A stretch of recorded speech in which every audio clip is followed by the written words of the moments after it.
വിശപ്പ് വരാനുള്ള മെഡിസിനൊന്നും തരില്ലേ ഡോക്ടറെ, ഇപ്പോൾ എങ്ങനെയൊക്കെയോ കൺട്രോൾ ചെയ്ത് ഭക്ഷണം കൊണ്ടുപോവുകയാണ്, ഇനി വിശപ്പ് കൂടിയാലും പിന്നെ കൺട്രോൾ ചെയ്യാൻ പറ്റില്ല. അപ്പോൾ എല്ലാവരുടെയും ഒരു ധാരണയുണ്ട് വിശപ്പ് തീരെ കുറവായിരുന്നാൽ, തീരെ കുറഞ്ഞ ഭക്ഷണം കഴിച്ചാൽ നമ്മുടെ അസുഖങ്ങളെല്ലാം കുറയും എന്നുള്ളത്.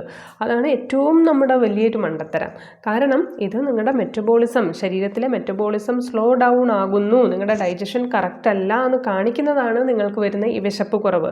അത് നിങ്ങളുടെ ഒരു സിംറ്റം മാത്രമാണ്. അപ്പോൾ അതിനെ കൃത്യമായിട്ട് മാറ്റി നിങ്ങൾക്ക് നോർമലായിട്ടുള്ള വിശപ്പ്, അതായത് കൃത്യസമയത്ത് ഭക്ഷണം കഴിക്കാനുള്ളൊരു വിശപ്പ് ഉണ്ടാക്കിയെടുക്കുക എന്നുള്ളത് തന്നെയാണ് ആയുർവേദ രീതിയിലെ ഏറ്റവും ആദ്യത്തെ ട്രീറ്റ്മെൻറ്റ്. അത് മെറ്റബോളിക് കറക്ഷനാണ് നമ്മുടെ ഏറ്റവും ആദ്യത്തെ സ്റ്റെപ്പ് ഓഫ് ട്രീറ്റ്മെൻറ്റ്. അവിടെ നിന്ന് വേണം നമ്മൾ ബാക്കി കാര്യങ്ങളിലേക്കും, ഹോർമോണൽ ഇംബാലൻസിനെ മാറ്റാനുള്ള കാര്യങ്ങളൊക്കെ ചെയ്ത് തുടങ്ങുന്നതിന് മുൻപ് ഏറ്റവും ആദ്യം റെഡിയാക്കേണ്ടത് നമ്മുടെ ഡൈജഷനാണ്.